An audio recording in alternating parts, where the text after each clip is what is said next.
Military cemeteries dot the landscape between Chunuk Bair and Cape Helis. Turkish, Australian, British, French. The legends of the Gallipoli campaign have been woven into the founding narratives of Turkey and Australia. But today, what actually happened here can be fully told.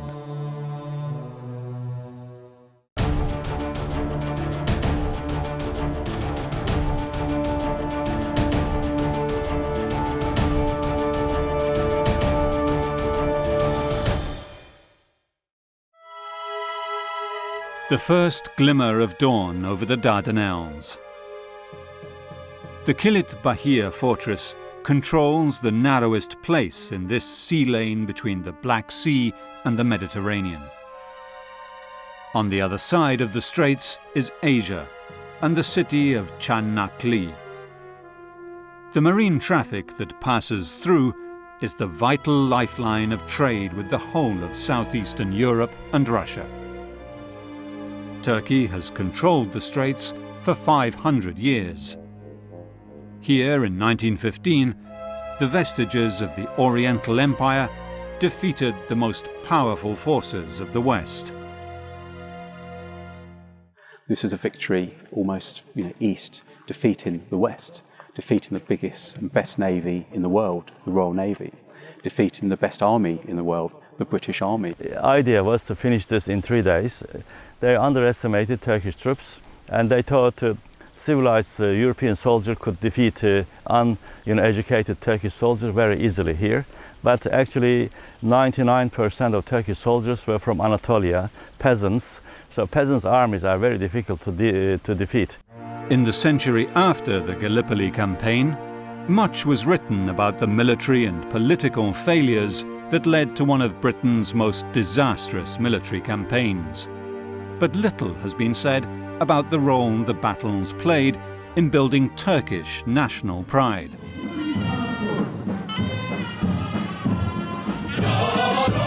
The British underestimated the Turks, largely due to imperial ethnic prejudices. Kenan Çelik is one of the most knowledgeable Turkish historians. The statue of Mustafa Kemal, founder of modern Turkey, dominates this strategic height, Chunuk Bair. This is like a British arrogance, always underestimating Turks. We were defeated by our generals, and this, caused us to defeat.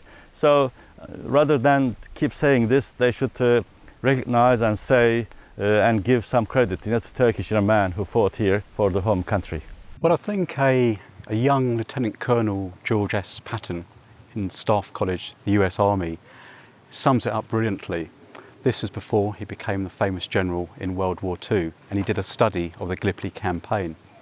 And he stressed the importance of having the right officers in the right place at the right time for being on the offence and also defence. And he suggested that it was not the Ottoman army that defeated the British at Suvla Bay. It was von Sanders, it was Major Vilma and Mustafa Kemal. They defeated Stopford, Ian Hamilton and General Sitwell.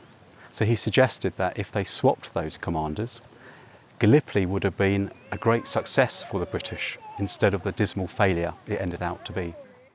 Although the Ottoman Empire's frontiers in 1900 extended far into Europe and Africa, by the outbreak of war in 1914, it had lost Romania, Bulgaria, Bosnia and Libya, and was in debt with Britain, France, Germany and Russia, who controlled most of the trade. When war broke out, Turkey was neutral and in the throes of internal upheaval, with a new government intent on modernizing and westernizing a corrupt, inefficient state. The most powerful man in Turkey at the time was the megalomaniac war minister Enver Pasha.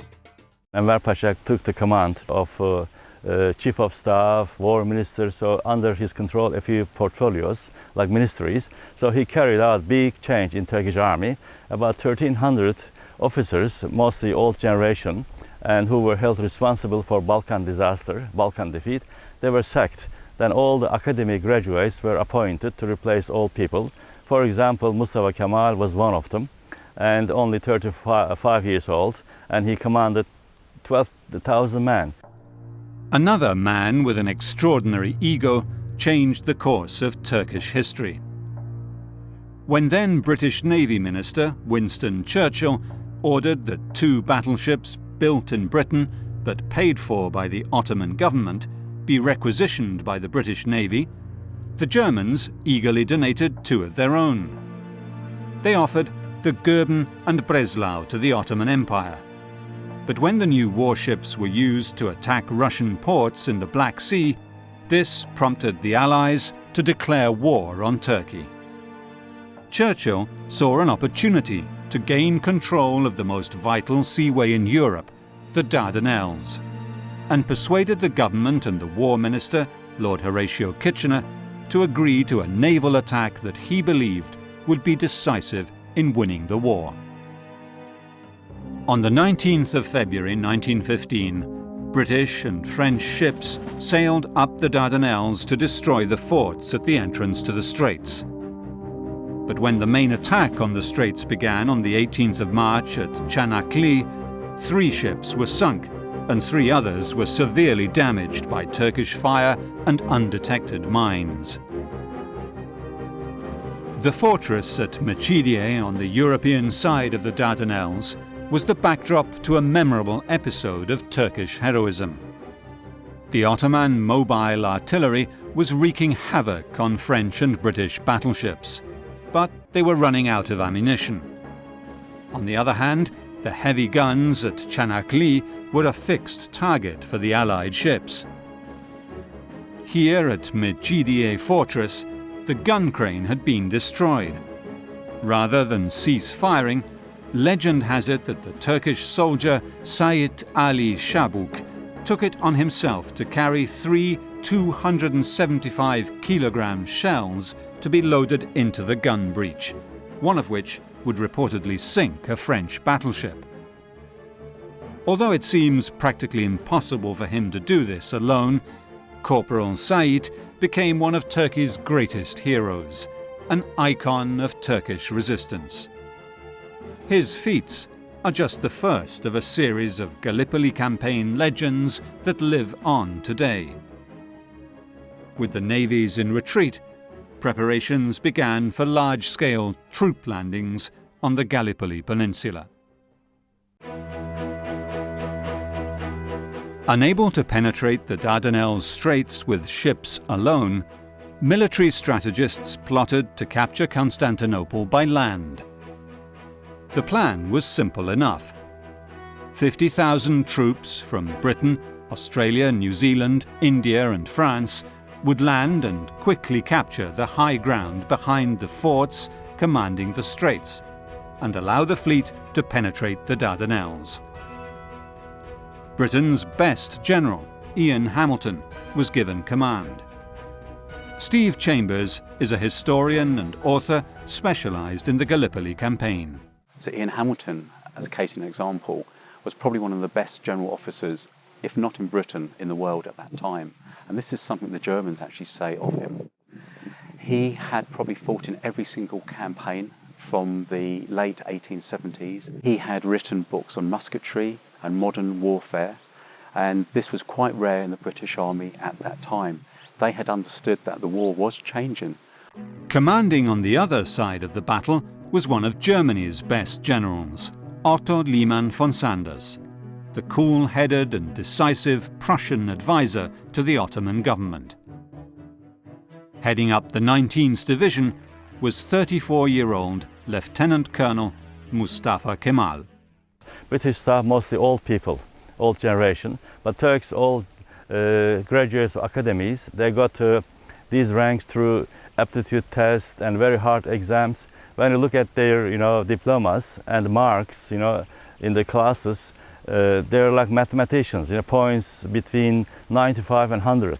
So best brains we applied in Turkish army.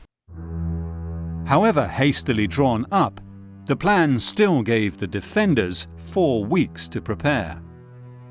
Ian Hamilton was also given inferior tools to do the job. The only unit of professional troops was the 29th Division. The best unit the British had here at Gallipoli was the 29th Division. They were a regular division. However, they've never really trained together. They had been put together from different parts of the empire. Some were serving in India, some were serving in the UK. And together they never trained above brigade level. And this brought challenges for the officers commanding them. And a lot of these were fast promoted from colonel to brigadier general to commander brigade, or even major general to commander division. So even though they had a lot of experience commanding smaller units or maybe as big as a brigade, commanding the division was something completely different. The British territorial units and the brand new Australian and New Zealand Army Corps that came in to support the offensive were undertrained. The government wanted to win the campaign on the cheap, and the commander received second-rate officers and soldiers. The equipment of the territorials was lesser than that of the regulars. It was inferior quality, still effective but not as good as the regular equipment. Also the rifles were slightly inferior as well, where the regulars had the modern SMLE, the short magazine Lee Enfield, very, very good rifle that they could fire 15 rounds per minute through. The territorials had old antiquated rifles from the Boer War, the old long Lee Enfield. Still a very, very good weapon, but not as good as the SMLE. The defending Ottoman army was well trained. The Turkish soldiers fighting in Gallipoli were well equipped with Mauser M1903 bolt-action rifles, although many carried the 1883 version.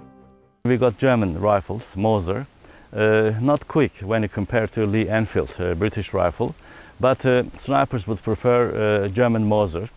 I talked to Turkish veterans who said to me, we had snipers, Turkish snipers. We used to put a coin between our fingers like this, then hold it like this. There were Turkish snipers who shoot and get the coin without hurting the fingers. We say 3 things in a man's life are so important: horse, woman, and rifle. The 25th and 57th Turkish regiments were among the best the empire could field. These hardened Turkish soldiers had already fought in many wars during the Balkan crises of the past decade. They were not just conscripts drawn from the vast plains of Anatolia. These were men who were fighting to save the jewel in the Ottoman crown, Constantinople itself. Turks put best troops on the peninsula before British landed here. So experienced and trained, and organization was okay. And then Istanbul did their best to help Turks here. In terms of food supply, it was okay, like heart of the country. If Turks lost Gallipoli, then they could lose Istanbul, capital. And then today, most probably there would be no Turkish existence in Europe. Bad weather and the need to train the Australian and New Zealand volunteers in Egypt were a boon for Liman van Sanders, who had 4 whole weeks to prepare land defences. At 4 a.m. on the 25th of April 1915, the troop landings began. The Australian and New Zealand Corps, or Anzac, were tugged ashore by small steamers and had to row the last few metres. They had been spotted by Turkish commanders, who underestimated the size of the invading force. So Turkish headquarters, 9th Division headquarters, didn't expect any landing from this spot. And then moon set, and then Turks lost sight of the ships. So under the cover of darkness, without any naval bombardment, they came, and when they were, say, 100 yards, 200 yards to the beach, then Turks saw them. Right on the beach where they landed, nearly 500 yards they covered in initial landing. 3rd Brigade from Australia landed, 3 battalions, 1,500 strong, from 3 warships. And then 86 guys had to deal with these people. They stood their ground. They could hear the bushes moving below us. They could hear the scramble of troops coming up the cliff face. They laid down fire. Very, very quickly, the Anzacs, the Australians predominantly for the first part of the landings, got to the top of the cliff in little less than 15 minutes, 20 minutes at the outside. overwhelmed the Ottoman defenders here at the top and pushed them back. Over on the other side, the Australians pushed right over towards 400 Plateau and down the other side towards the Third Ridge. The first waves of Anzacs pushed up the steep hills, sweeping the light Ottoman defences off the ridges and reaching an arc of hills they gave distinctive names to: Baby 700, Russell's Top, the Neck. However, they found that the only way up to the higher ground was along narrow ridges, where the defenders had the advantage. By 7 in the morning, the company of Turkish defenders had finished their ammunition. Mustafa Kemal was at the head of the 57th Regiment, rushing up to support. He saw Australian infantry advancing and then Turks retreating, so just intercepted them. And then he said, "Why are you retreating?" They pointed to the hill where Anzacs, coming. "And enemy," they said. "But you have bayonets, take out, fix and lie down." And then Turks stopped. Seeing this, Australian infantry also stopped. This not only saved the day, but the entire campaign and then future of the country. More waves of troops disembarked, but Ottoman guns began firing at the beach. The legendary Ottoman 57th Regiment swung into action, while the 27th blocked the Australian advance to the south. In his order, he said, because it was so significant, "I don't order to attack or to die. In the time which passes until we die, others can come here and reinforce us." Resistance was so important at that stage, crucial. The ultimate objective of this landing was, one, to hold the Third Ridge.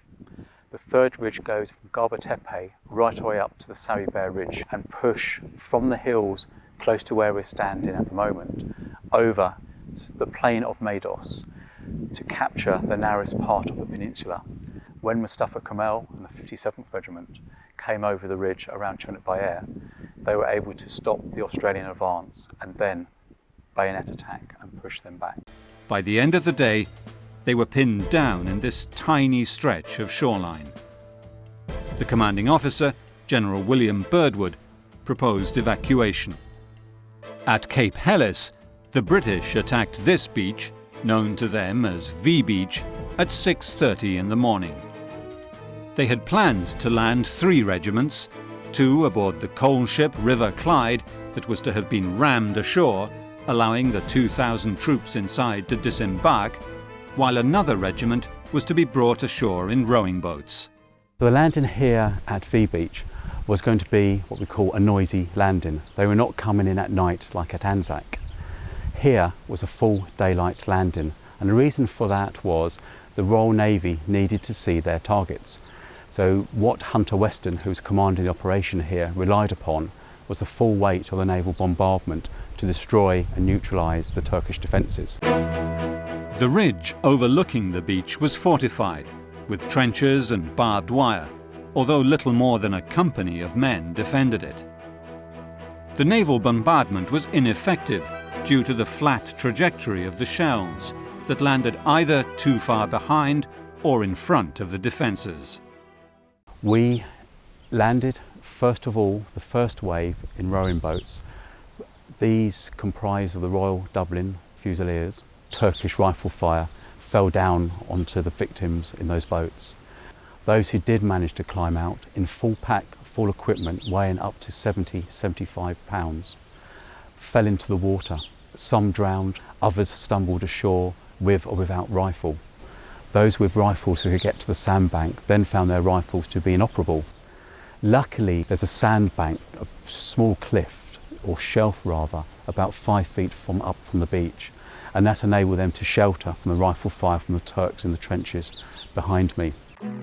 The River Clyde collier was supposed to have been akin to a Trojan horse, ramming the beach and allowing 2,000 men it carried to land directly onto dry land.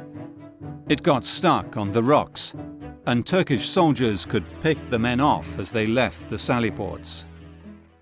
The first 50 men out of the River Clyde, led by one officer, 48 of them were killed or wounded, only 2 got to the beach. So you had this cluster of bodies fallen from the River Clyde onto the rock spit you see behind me. One of the heroes of the day was a Commander Unwin, who was the commander also of the River Clyde. He dived into the ocean, all under fire, connected up these boats by just manpower, taking the ropes from each boat, pulling them together with the manpower, tying them together to allow this bridge to connect the shore.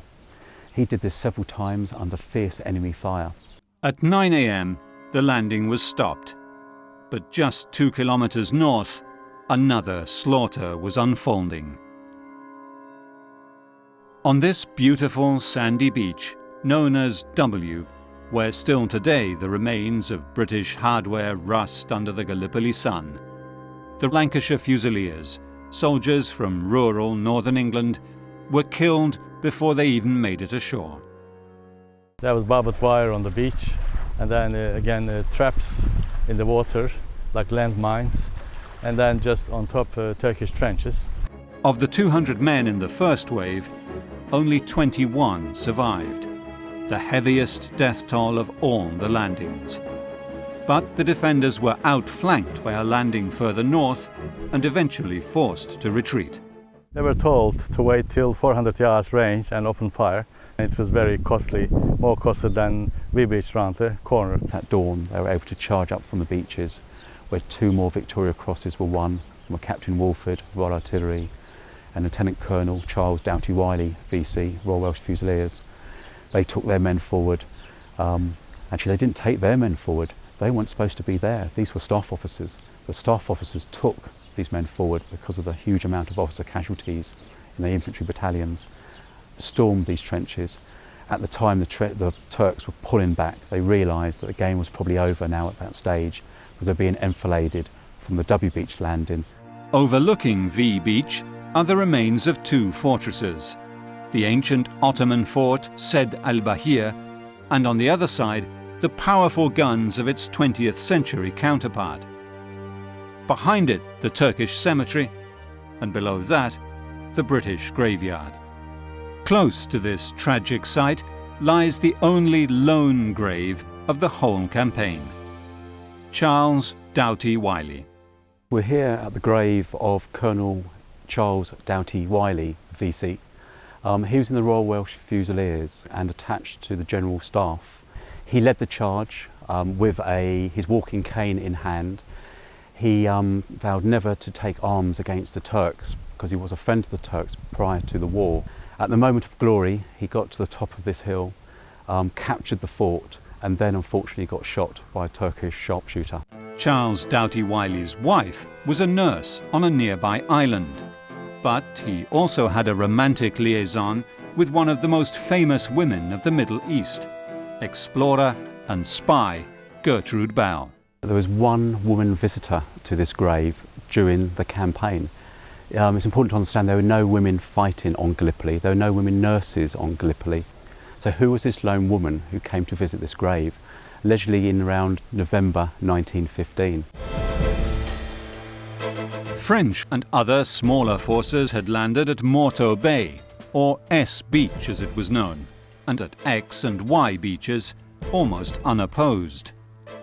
Now the Allies were able to consolidate their positions on the tip of the Gallipoli Peninsula. But the shock of the losses on the landings had taken its toll. The sun sets on the Cape Helis monument to the British dead. In just 2 days, 3 battalions had been decimated, and the heights of Achi Baba were still out of reach.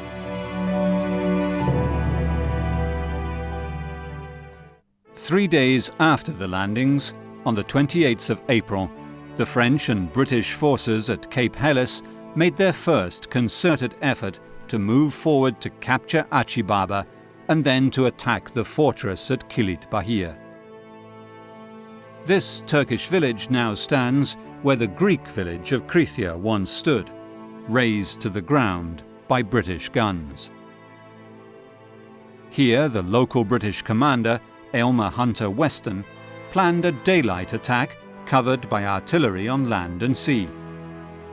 It was a disaster, and over the next weeks, the same tactic was repeated twice more. British, French and Turkish soldiers were slaughtered as attack was followed by counter-attack. The French were slightly more successful on the eastern edge of the line on the 21st of June, supported by heavy artillery in a rolling barrage. On the 28th of June, the British gained a kilometre of terrain during the Battle of Gully Ravine. But from then on, the Helis front was a stalemate. The forts at Chunuk Bair were unreachable. The little farming village of Bishol was completely destroyed during the campaign. The villagers were recruited into the Ottoman army. Their families moved to the land behind the lines. Hassan is the grandson of a soldier sent twice to the front here in Gallipoli.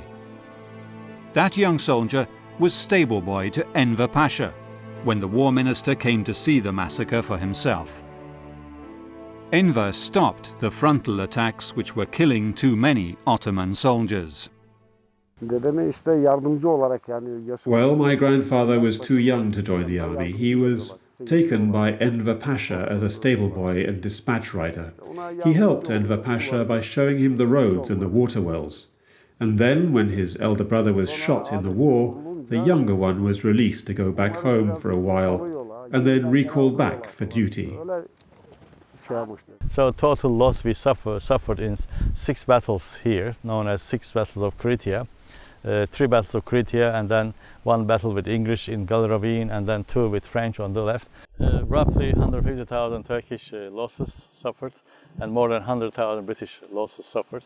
French lost nearly 30,000 men, nearly half dead. They were buried in a single cemetery in Gallipoli today. So total loss, nearly Allies lost 200,000 men here.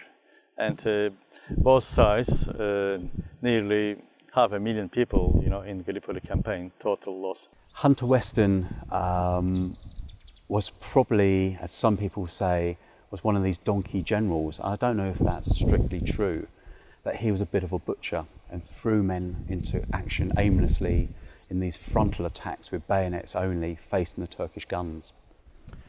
But Hunter Weston was not stupid.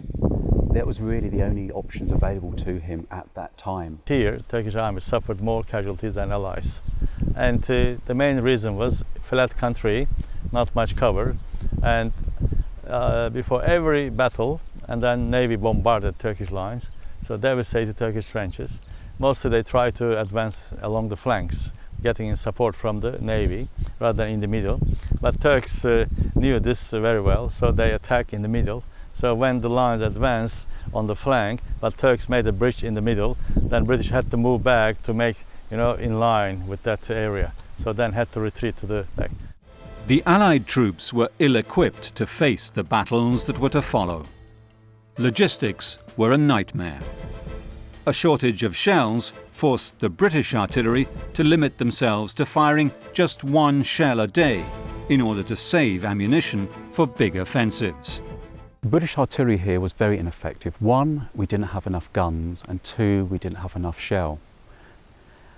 The shell we did have was really, on the majority, was shrapnel shell. Shrapnel shell is okay to use with troops in the open, where it would spray the canister of shell, the ball bearings inside, and splatter the fields in front of us. However, to destroy wire, to destroy trenches, to destroy machine gun emplacements, which were fortified with sandbags and dug in well, you needed high explosives. Life for the Allied infantrymen was miserable. There was nowhere for troops off duty to really rest, and too few men to keep the British military machine working properly. Food and sanitation were poor. Disease was rampant. The British had only advanced maximum of 4 miles here at Gallipoli, at the Helis side of the peninsula, so they could go back to the beaches, but still under Turkish shell fire. They would also be used for labour. They would be building piers, building and digging trenches. It was very, very hard work in a climate that is very hot. They would have been on poor rations, predominantly bully beef and biscuits. Bully beef during the summer would melt in the tins. It turned into liquid. It was horrible. Hassan's memories of his grandfather bring to life the horror and humanity of the war here. Personally, I was a little boy and my grandfather didn't speak much about the war, but he did say that the soldiers did not have a bad relationship with each other. They threw tobacco and water to each other, they looked after each other when they were wounded, but when their commanders ordered them to shoot, they had to obey orders. The geography of the Gallipoli Peninsula played a decisive part in the stalemate that followed the Allied landings. The terrain was rugged. Roads were bad. At Anzac, the mountain ranges that slope towards the sea have steep escarpments, and the ridges are diagonal to the shoreline. So they had to be stormed one by the Australian and New Zealand troops before they could take advantage of the gullies that eventually afforded them protection from enemy snipers. Here, in Shrapnel Gully, the phenomenon is abundantly clear. The Australians eventually occupied a line below the ridge beyond the gully. But only a few yards away, the Ottomans had built impregnable trenches. The only way out of the enclave was upwards, northeasterly, towards Chunuk Bair. Machine gun fire mowed down troops engaged in mass attacks, while sniper fire killed individual soldiers at random on a daily basis. We're standing here in the Australian front line. This is on 400 Plateau. Over to the right hand side is Johnston's Jolly, and behind me is the memorial above Lone Pine. And this was 400 Plateau, one of the objectives of the landing, which was overrun very, very quickly. Of course, first days of the landings, there were no trenches here. These were dug later. When this impasse happened, trench warfare, we all dug in. It became this holding pen for the Anzac division. 24,000 men, 2 divisions were penned in here. Behind me, the road you can just see represents the front line. Between here and up towards Quinn's Post, the road represents the front line, how narrow it was between the Australian and New Zealand trenches and those of the Ottomans on the other side of the road. Both sides were constantly being reinforced, and now, with a massive army of 42,000 men, Mustafa Kemal believed he could push the Australians out of Anzac Cove altogether. The attack was launched less than a month after the landings. A quarter of his men died, and still the Australian and New Zealand troops resisted the attack. It was Anzac's most heroic day. The day Australian stretcher bearer John Simpson Kirkpatrick and his mule were killed and entered the Australian Book of Heroes. There's lots of myth about John Simpson. The myth really comes along about how many people he saved, and we get quotes from 2 to 3 to even 400 men he's bringing down from the lines. Seeing he only operated here between the 25th of April and the 19th of May, how many men would that be per day? Roughly works out to be 12, 14 casualties per day. The Turks and Australians arranged a truce to bury the dead. In these photos, the blindfolded Turkish officer is taken to Anzac headquarters to negotiate a truce. For the first time, they see each other for what they are: desperate men forced into a pointless battle. Audrey Herbert, an intelligence officer and later a politician who spoke Turkish, was present that day. Aubrey Herbert says in his memoirs, there was a Turkish captain beside me while walking along no man's land, row after row, bodies lying. He said, "Look at this is diplomacy. Look at this is politics. We are poor soldiers here. May Allah protect all of us here."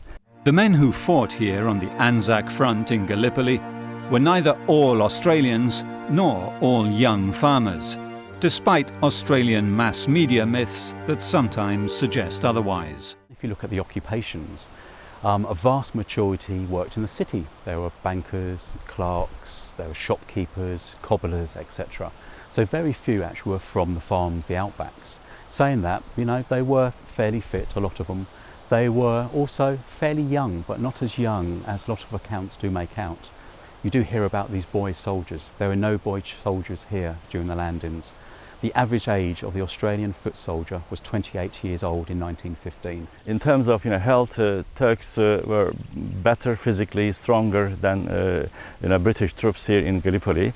And Berthoud later on, when he was questioned by Dardanelles Commission, he accepted this truth. He said Turks were stronger than British here in Gallipoli. The Australian and New Zealand soldiers in the Anzac enclave were led by Australian General Birdwood, who answered directly to Ian Hamilton. The staff officers lived and worked close to enemy lines.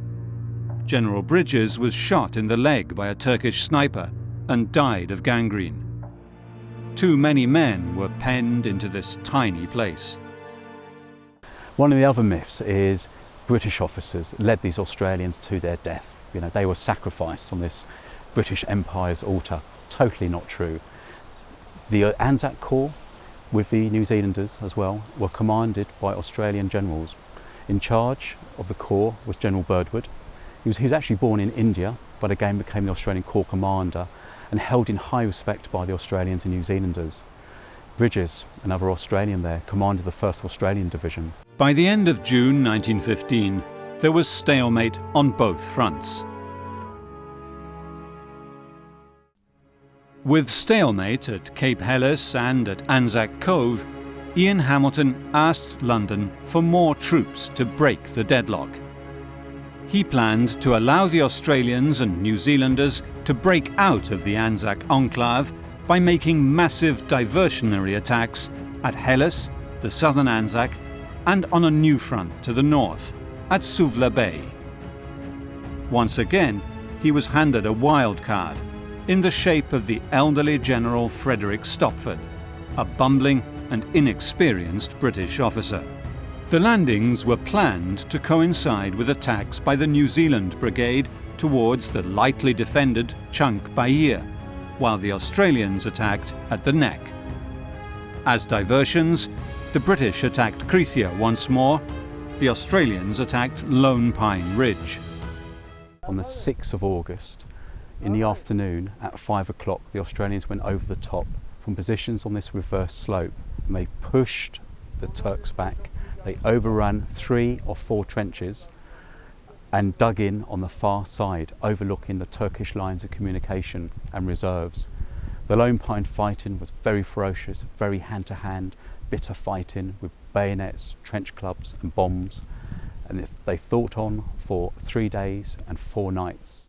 General Stopford's 10th and 11th Divisions landed at Suvla Bay under the cover of darkness, but chaos reigned supreme. By daylight on the 7th of August, rather than push forward, the British troops had lost contact with their general. Communication is only as good as the people who are receiving the message or sending the message. And this is where so many elements of the Gallipoli campaign fell down. One example of that was Hamilton was adamant that communication was set up very, very early for the Suvla landings. So what he did was run cables for the island of Imbros from headquarters to Suvla here. Unfortunately, Stopford decided to move his headquarters during the day of the landing. So even though they managed to get cable across, there was no Stopford to talk to. He had disappeared. The British soldiers had landed on the most advanced landing craft available at the time, the so-called Beetles.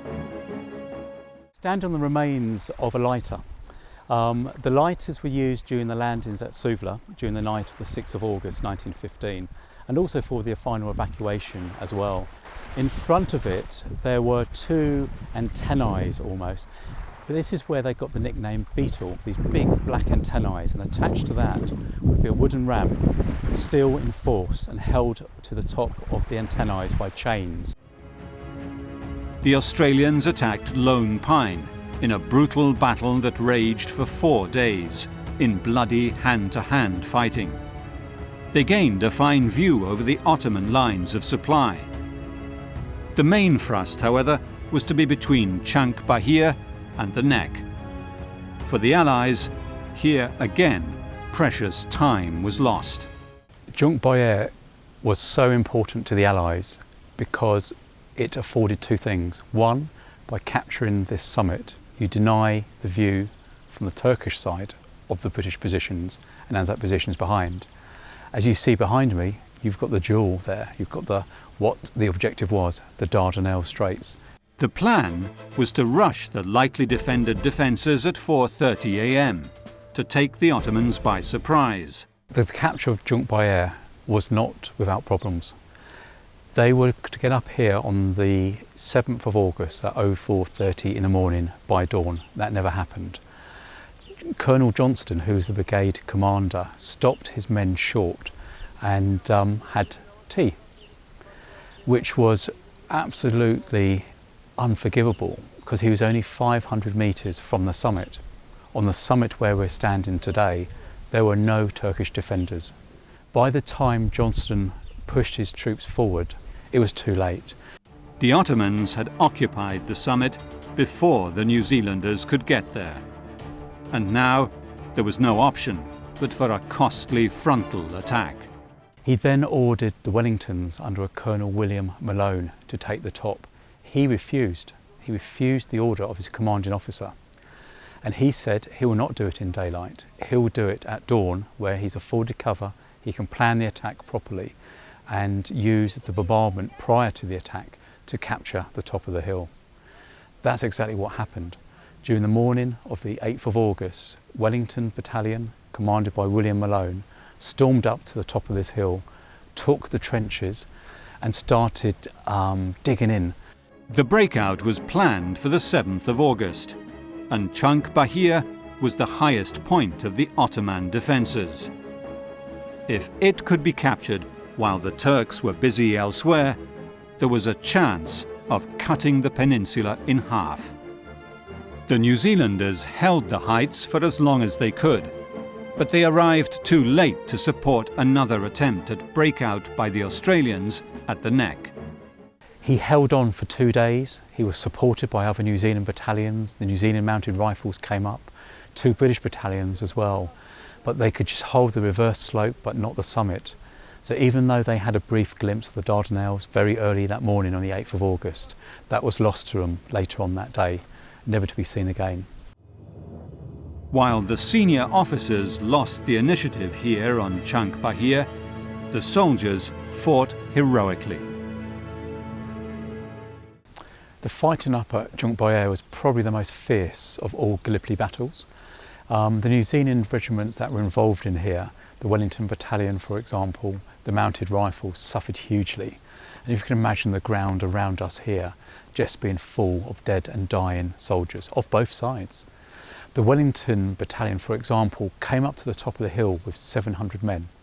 It came down from the hill with 35, which gives you an illustration of how heavy the casualties were. That battalion ceased to exist.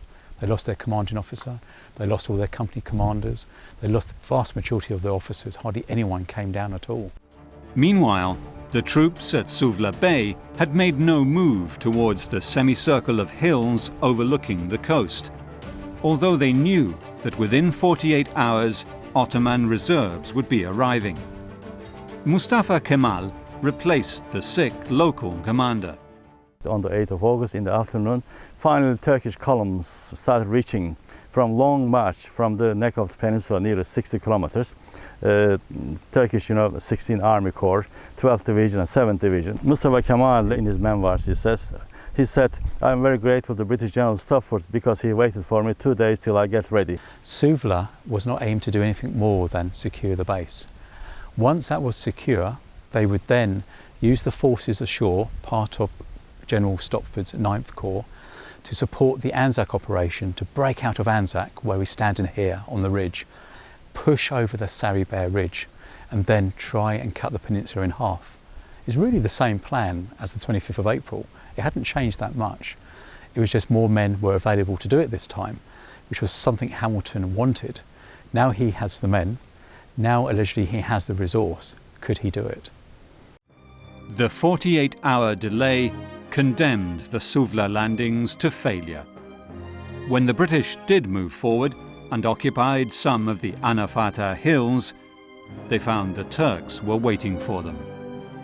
Tantalizingly close was Chunuk Bair, the high point where the New Zealanders were fighting to the death. Suvla Bay had become another useless enclave of British troops in the Gallipoli campaign. Ian Hamilton decided that it should at least be linked with Anzac Bay, and the Turks pushed back from their dominating position.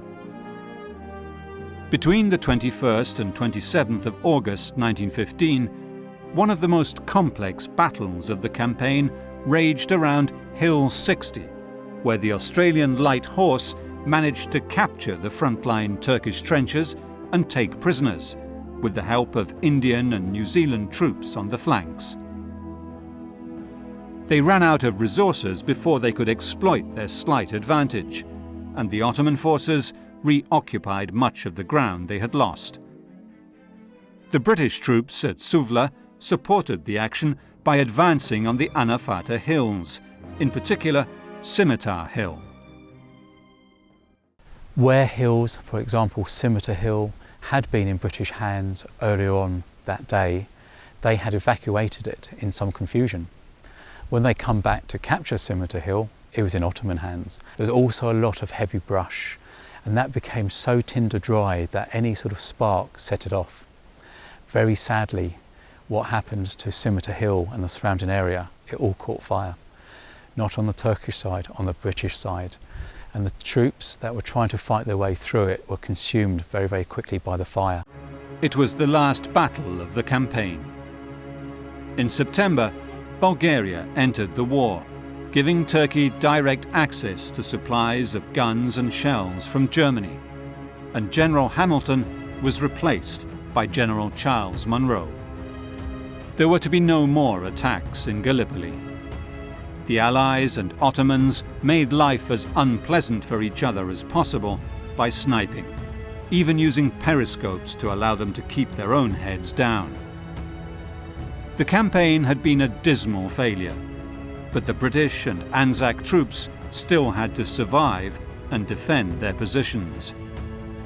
They built tunnels and dugouts to watch and listen for Turkish attacks.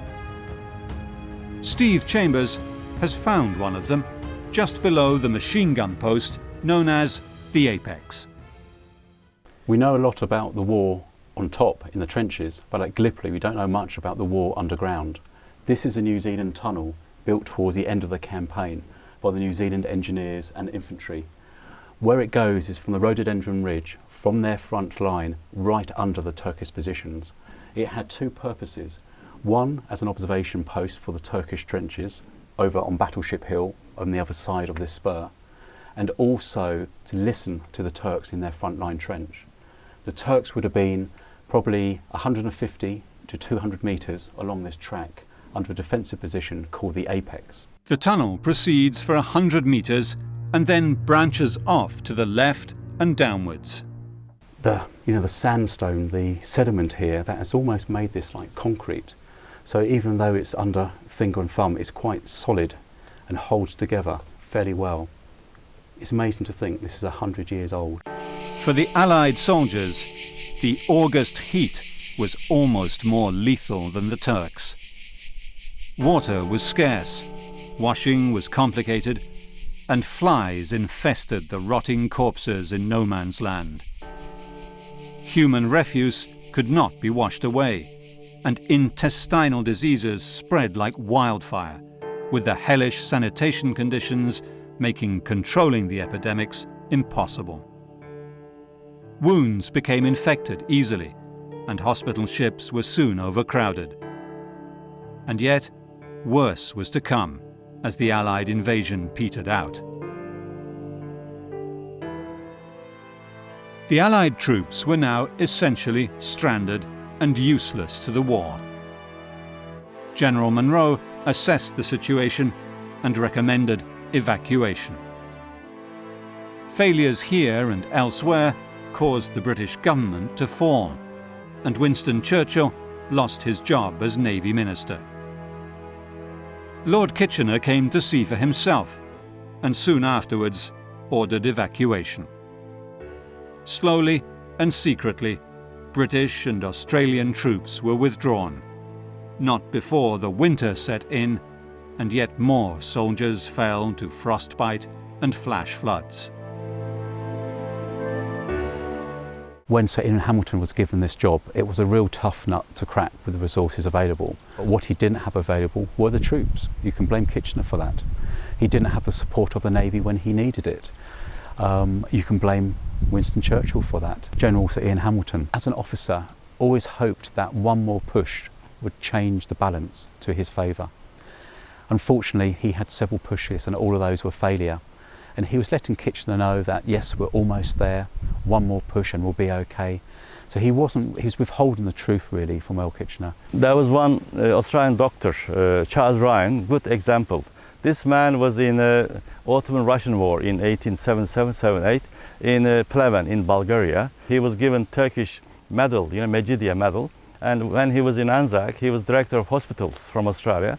And when they said this would be easy victory and just go to Istanbul, he was saying, no, this will be very bloody, very bloody. You don't know the Turks. Turks very determined people. They will fight to the last man. He was right, actually. In January 1916, the last Allied troops were evacuated. Now, and for the next century, the blame game raged among the British, while the Turks consecrated this rugged land as the birthplace of a nation.